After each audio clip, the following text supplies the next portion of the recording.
Hi everyone, we are Kevin and Allegra. We are two of the climbing flow coaches. And today's topic is going to be fear of falling on trad. So I'll let you kick it off, Allegra. Yes, fear of falling on trad is definitely not my area of expertise. I've actually never trad climbed before, but I have a lot of clients that, of course, are also trad climbers. So I have a lot of questions for you because, of course, some of the things that you do for fear of falling on boulder and on sport have kind of a transfer for trad climbing, but I think there are some differences. What do you say? Yeah, so I think there are a lot of similar elements in fear of falling in bouldering and sport climbing, and what I would always try and suggest to people is to learn to manage that kind of fear in sports and bouldering before you transfer to falling on trad gear, just because you then have lots of different ways of managing those fears and anxieties, and once you have those management skills, you can then start going into falling on trad. I think that one of the things that I notice a lot is that in trad climbing, there seems to be a thought process that the leader doesn't fall. And I think that stems from the olden days when you had people climbing on twill ropes and ropes that were kind of tied around their waist, and the gear wasn't that incredible. And in those days, the leader just didn't fall, because if they did, I'd assume that with a twill rope tied around their waist, it's gonna really hurt. So then nowadays you've got lots of people thinking, not everyone, but there's quite a lot of people thinking not to fall on trad, yet the gear we have is just so over-engineered. there's no real when there's no real reason for not trusting it, and so you have the trad gear, but then also people are placing it themselves, and it's the insecurity that people feel about placing something themselves. So it's trusting themselves to place something well, to then fall on it. And when people go sport climbing, they see a bolt, people are much more likely to click the bolt, to not ask any questions about who placed it, when it was placed, how old it is, and people just click the bolt and just go, yeah, that'll be fine. I have actually a friend that is saying basically the actually opposite. They would say, like, I know how I place my gear, I know how strong I think it to be. She still doesn't fall on it, but Okay. she has like an expectation, an assessment of how safe it is. And then she said, when I go in different countries, and I go, for example, to Thailand, and I don't know what these bolts are, how are they made, and sometimes you see them, they're like all rusty, and then she doesn't trust them at all. So she gets much more scared when she's leading in different places that she doesn't know about, compared to when she's trad climbing. Yeah. I guess you don't know who's placed the bolts, but I think in my experiences, generally speaking, fewer people will ask themselves the question as to how good is that bolt. A lot of people assume that somebody who knows what they're doing has placed that. Yeah, and I think trad climbing is, again, a very different mindset, where you have to trust yourself. But also, how can you trust yourself if you don't test your gear, right? Yeah, and there are mechanics behind it as well. So I've been running these tradfolding workshops for the last I think 5 or 6 years. So I was running some kind of climbing psychology workshops, and they are helping people deal with their mindset and the fear of falling in sport climbing. And then I had a friend. We went away on a climbing weekend, a group of friends of us, and a friend of mine climbed something, placed a cam, and he knew it wasn't an amazing cam, and then somehow he fell. The cam ripped and he fell on the floor and really hurt his back. And that kind of sparked me to want to run some workshop that helps people figure out what is a good placement, and actually giving people that opportunity to fall on trad gear. So it's one, what's really important is to know how strong it is, but also how to place something really well, and all the mechanical kind of issues around rope work and etc. And then giving people that opportunity to connect psychologically that what they do is good, and then they have that opportunity to fall on it and kind of sit back and go, okay, well, actually, this is pretty good. But one thing that really helps with people is to take the time when you do place a piece of trad gear, to take that moment to take in the information and kind of go, that's placed well, that's the reason why it's placed well, or that's the reason why it's okay, it could be better. But to just give yourself that time to look at what you place and kind of go, yes, that's good, or no, that's not amazing, that could be better. Just so that you give yourself that frame of reference as you get a little bit higher, that you're not kind of thinking, oh, was that a good piece or was that a bad piece? Okay. Yeah.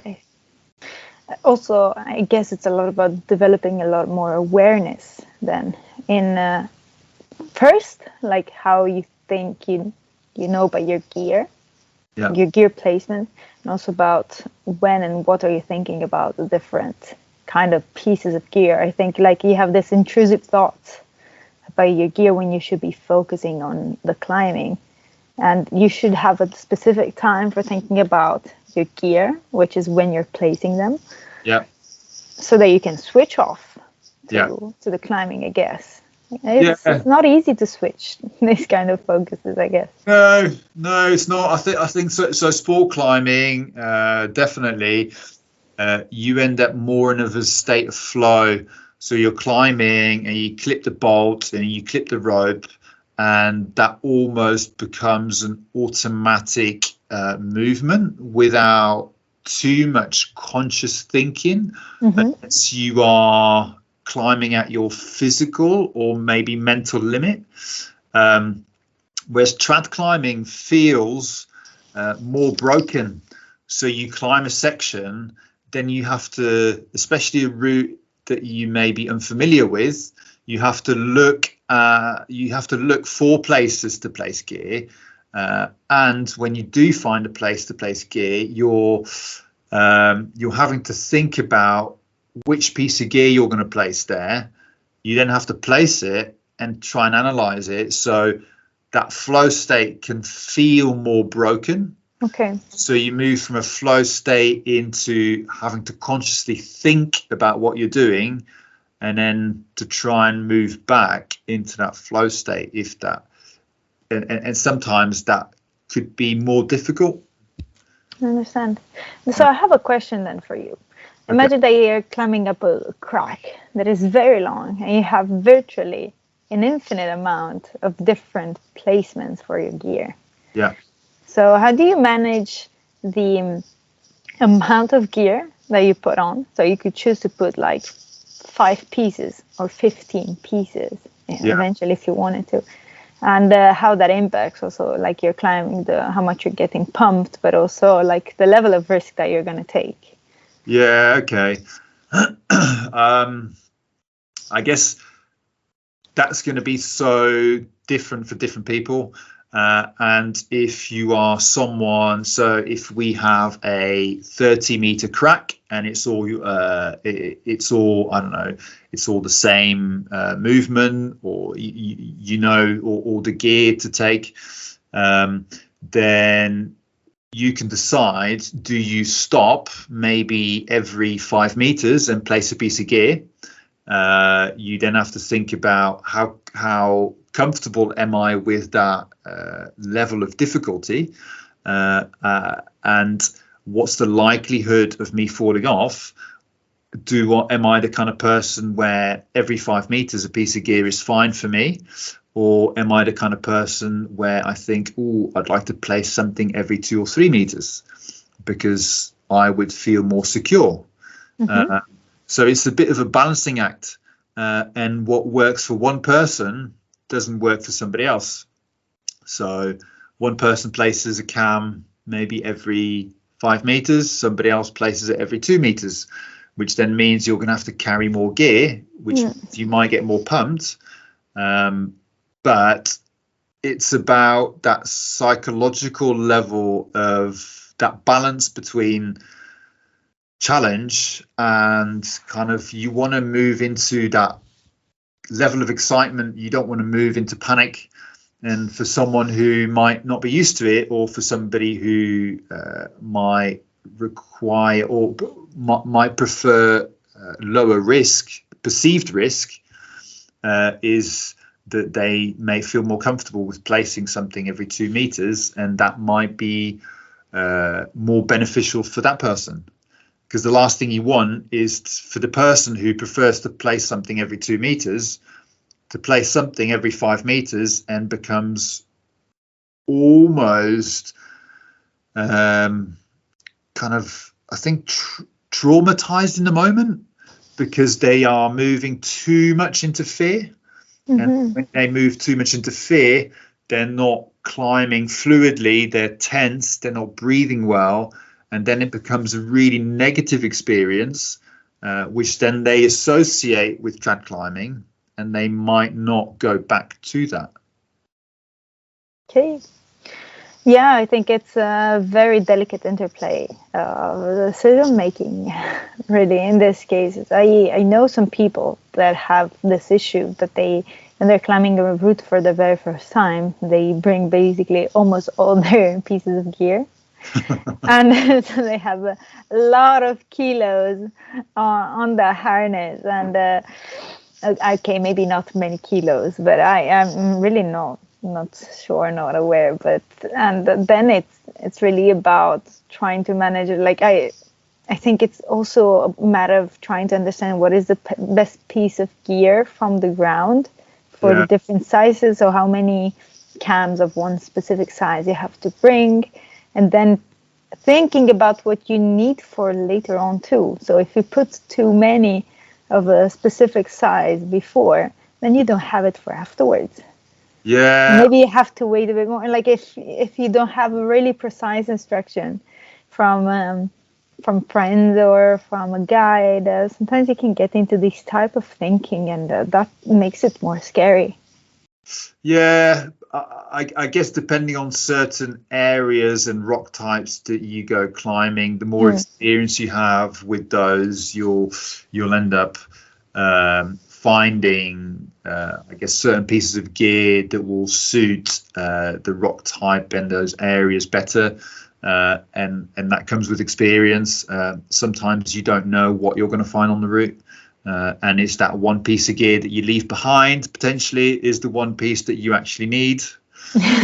Yeah. And it's I think with trad climbing, especially when you climb something for the first time, most climbers take the whole kitchen sink and everything with them to make sure that they've got everything there just in case. Yeah, I guess so. Yeah. I I find it very interesting from this point of view, but also thinking about runouts when it's not only just getting comfortable about falling on your gear, also being comfortable with feeling uncomfortable. And also knowing that sometimes you can't fall, or you really do not want to fall, so you have to keep on going. I've got a great story. Okay.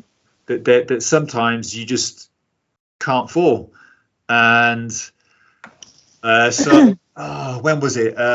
3 years ago, I think it was about 3 years ago. I was climbing a winter route with a friend on Ben Nevis, and the technical difficulty of the route was way within my physical ability.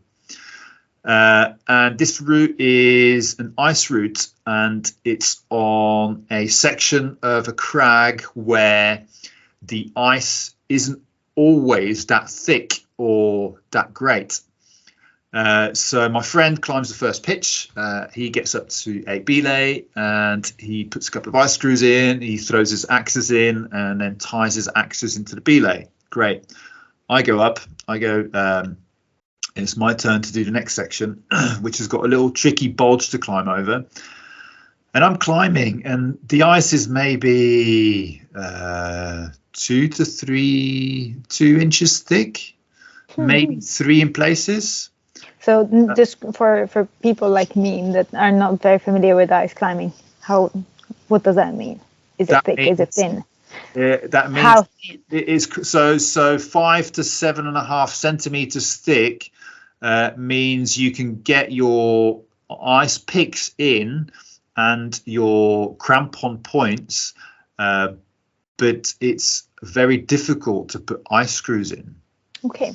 Because the ice screws are varying lengths, starting from maybe 13 centimeters through to 23 or so centimeters.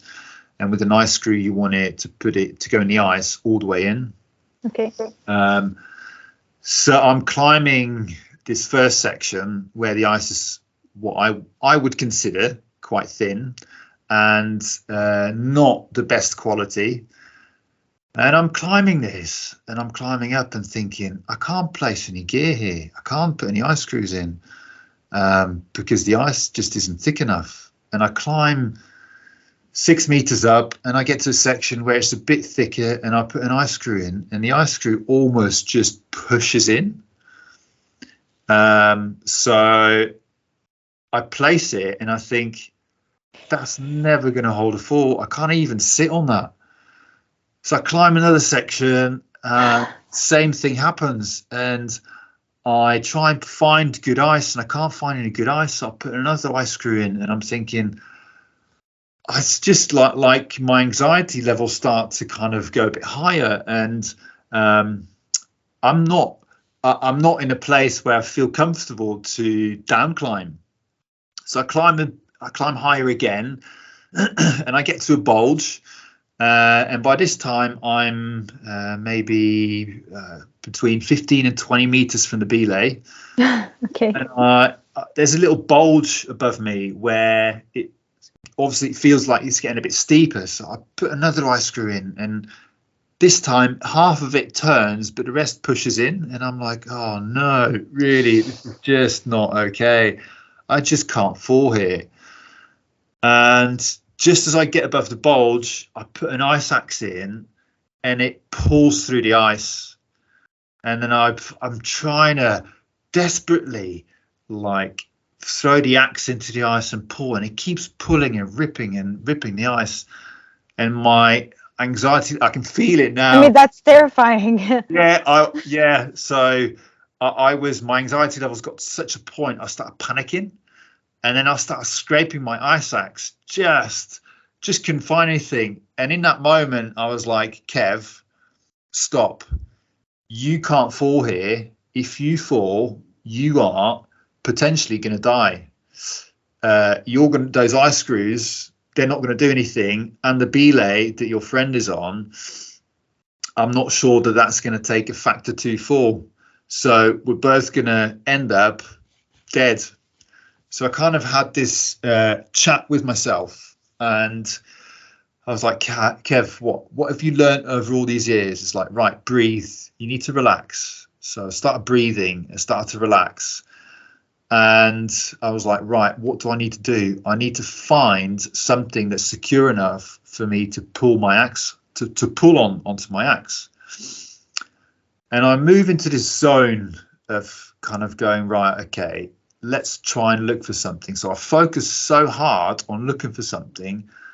And just by calming myself down, I found a little hook for my axe, which was not on the ice, but was a little bit of rock that was underneath the ice. And I pulled on my axe, and I could see my axe bend slightly and not moving. So that, to me, kind of told me that was a good enough placement just to get that bit higher. So I pulled down on it. I removed the other axe. I'm dead still with the left hand because I don't want it to move, because I don't want it to pop off. I then move the other axe up and move it onto something that felt like a better bit of ice. Climbed just about over the bulge, moved the left axe up to some better ice, and then climbed the rest, placing an okay ice screw, and then kind of another 20 meters without anything up to the belay. Yeah, and that's one of those moments when panic had set in, and I had to give myself a talking to, because that was one of those places where I just can't fall at all. Because and I guess I was able to manage that in the moment. I feel because of all the experience that I've had with like the fall practice and dealing with the fear of falling in my journey over all these years, and that helped me in that moment. This is a very good story. I have to say, it's I don't know if I'll be wanting to put myself in that kind of situation in the very first place. And that is really about risk preference. Yeah. I can deal with some amount of risk, but I wouldn't want to put myself into that kind of situation by my own choice. Yeah. But I know that you do some crazy stuff. I mean, it's also a lot about experience, and then you get more comfortable. I do not free solo, but I know that I'm able to free solo some routes that I would be able to if I wanted to. I just don't want to put myself in those conditions. Yeah, but I think it's not about me wanting to put myself in that position.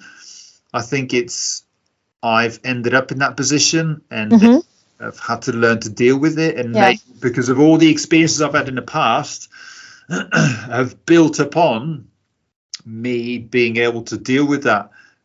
If I go back to my climbing journey, at the start of my climbing journey, as more of a novice climber, had I been in that position, I don't think I would have dealt with that in the same way. No, definitely. I think I may not, but I may have ended up in a very, very, very different position. And then that would have traumatized me, and I may have never gone back into ice climbing had I kind of made it through that moment. So how did that impact your mindset after, like, that experience? How were you feeling? How was I feeling? Even just talking about it, I can feel my levels of anxiety being super high. Has it stopped me? No, it hasn't. No, it's just for me. It's taught me it's taught me that if I ever get into that moment again where I feel that I just can't fall, I feel that I have the mental capacity to deal with it in the moment. Just hoping that what I'm climbing that is so insecure with high consequences isn't at my physical limit. Okay, so I have another question for you. This is more of a personal question rather than a coach question. Okay. And it is, what is your relationship with risk? My relationship with risk. Risk. I mean, you talk about risk, and risk is down to perception, isn't it?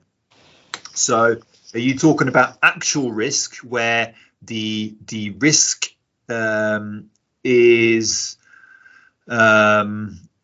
consequential, or how I perceive risk, and in the moment I may perceive risk to be something that's risky, but I don't perceive it as risky.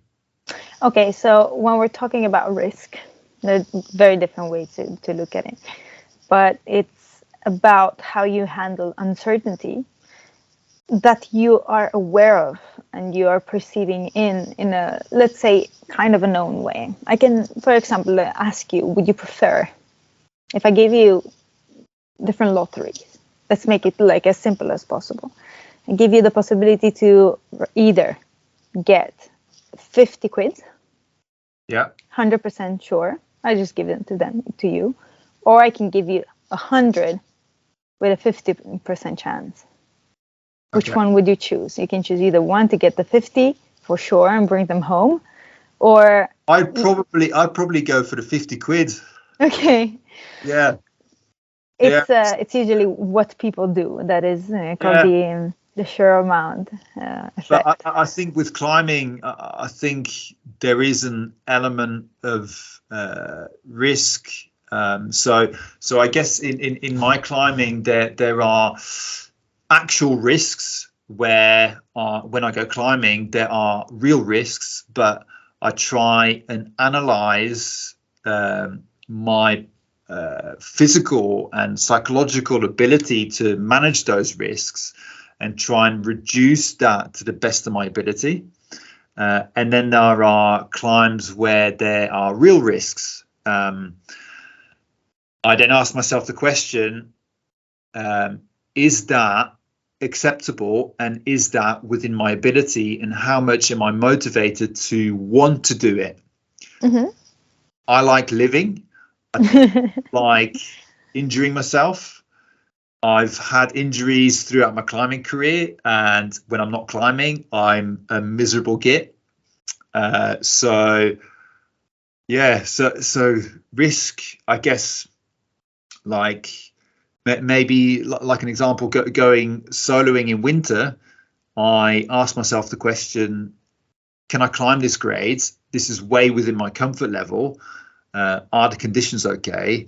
So I then think, well, this is way within my comfort level. There is an element of risk, but I feel comfortable enough to manage myself in those moments.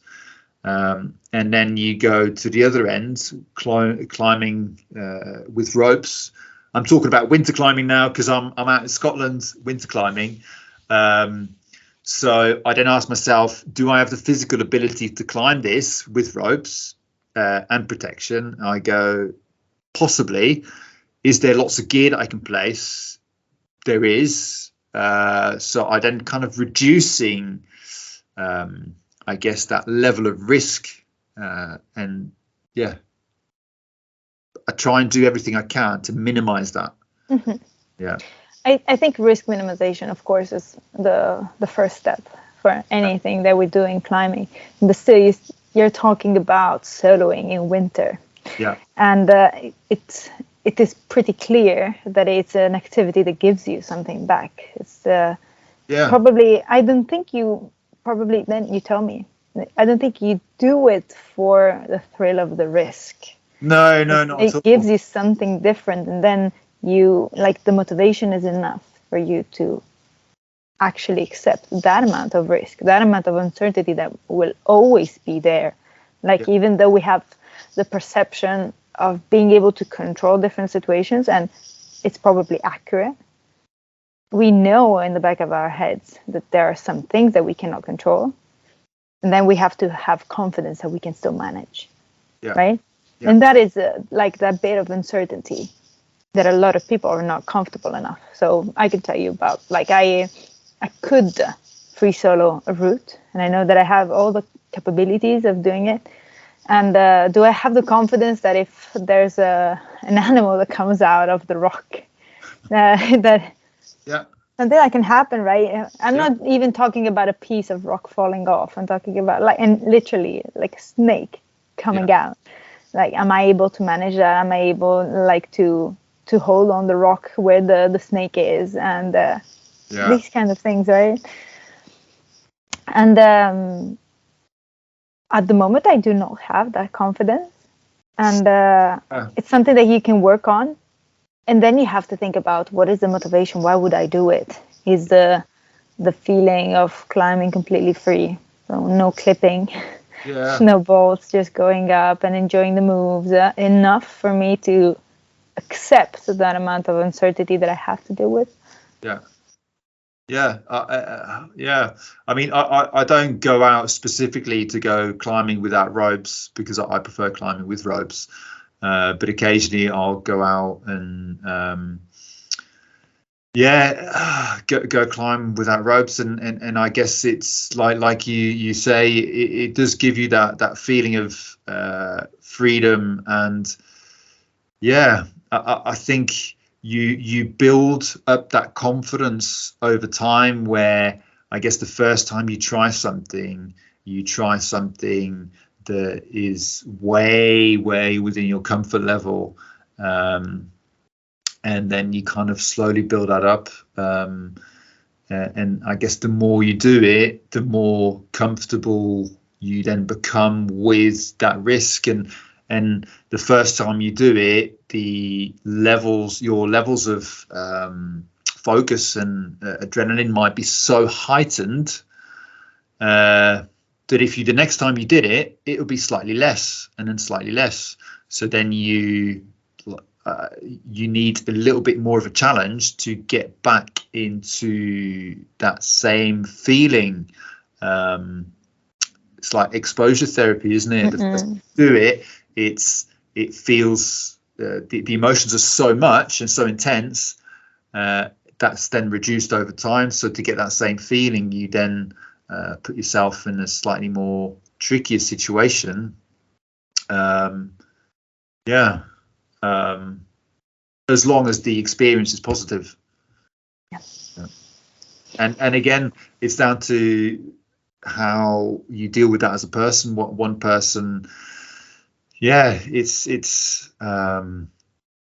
it's personal motivation, and I'm not saying people should go out and the listeners shouldn't go out, go free soloing.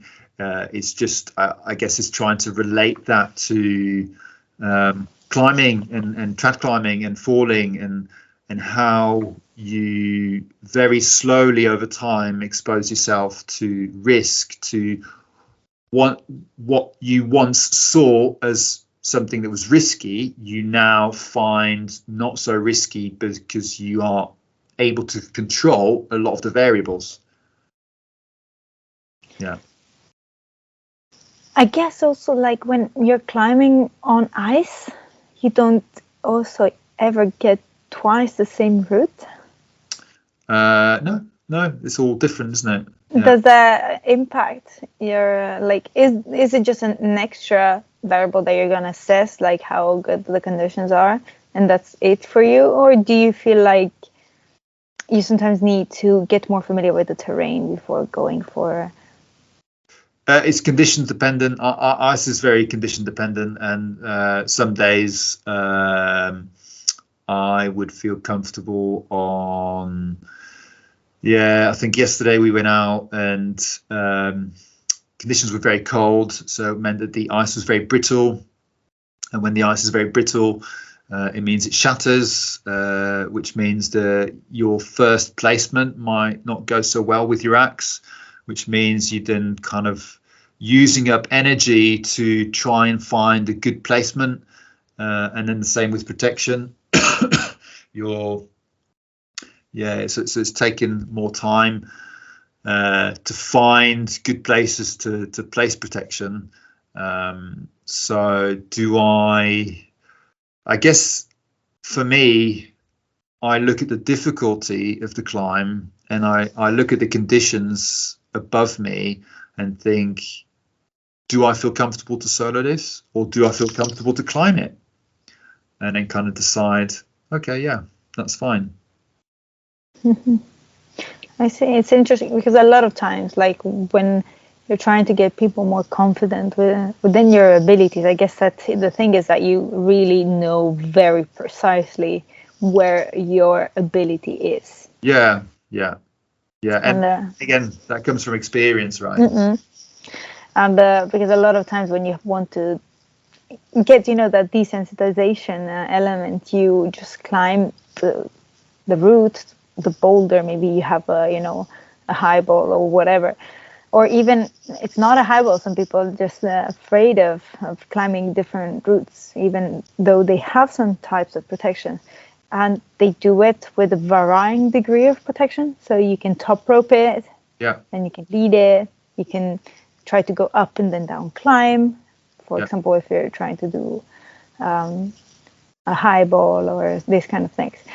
But sometimes you don't have that luxury, and sometimes you have to really, or you're not looking for that kind of experience. You have to climb something that is either different, or because it changes, like with ice, or because it's an on-site of a very, very easy route for your level of ability.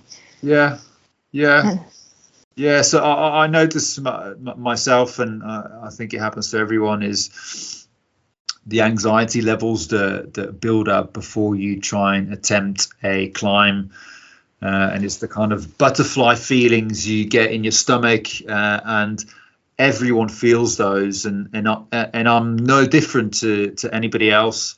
And I remember standing in front of the route yesterday. I was going to climb the first pitch, and you kind of get those anxiety levels build up. But it's having that kind of chat with yourself and going, well, I know I can climb this. And as soon as I set off, those anxieties just disappeared. And I was just in the moment and climbing and just focusing on placing good axes and good crampons and trying to place good gear. And before I knew it, I'd climbed the first section, and I was beating my friend up. So yeah, it's again, the level of challenge was the right level,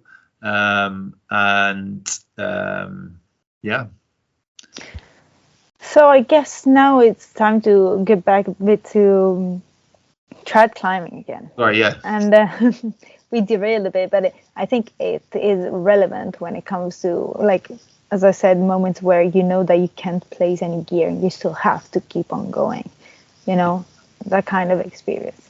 But to close things up, what is one advice that you would give a trad climber that is struggling with their fear of falling? One bit of advice. One bit of advice that I think would really work is, I'll give two bits of advice. It's fine. I can't Better. just one. Better. So one would be, get really comfortable with falling and fall practice on sport climbing. So you build up this repertoire of positive falls and positive experiences and ways of managing the falling within sport climbing, and then go to your climbing crag and place gear on the ground, or place gear whilst you're stood on the ground, and maybe put a sling into that piece of gear and stand on it and have your weight on it. Just make sure that the area you're in don't have high consequences, just in case the gear does pop. But that you are kind of get used to placing a bit of gear, looking at it, analysing it, try and tell yourself why it's good or why it might not be so good, and then weighting it and really get your full body weight on it, and maybe even jump around on it.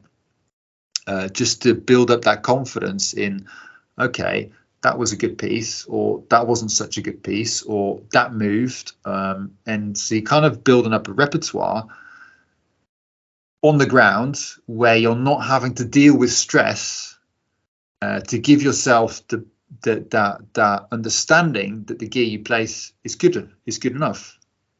Would you do a full session of this type of exercises, or do you suggest to do as a mental warm-up before the session? I would suggest people do that when they have a chance to go climbing. Definitely try. The more you practice this, the more comfortable you'll get with what's good and what's bad. People could use it as a warm-up before they start trad climbing. And the more you do it, the more experience you have, and the less you may feel that you need to practice that before your sessions. It's just building up a repertoire of understanding why something is good. So it really doesn't matter when you do it. The important thing is that you do it. Yeah, completely. Yeah. It's the same with full practice, isn't it? Yeah. The important thing is doing it. True. That's true. And sometimes the thinking about it brings up feelings of anxiety. Yeah. Well, thank you for all of these advice, and this is very interesting talk. And I think I've learned definitely a lot about you, but especially about how to help some of my clients with for falling on trad. Sure. Yeah. Thank you. So today's topic was on trad falling, although we've kind of ventured away into kind of winter climbing just because I'm doing my winter season at the moment in Scotland. So if you listeners have got any topics that you want to suggest to us, please feel free to send us a message and we will try and cover the topic. We'll hopefully see you guys next time. Thanks, Allegra. Thank you, Kev.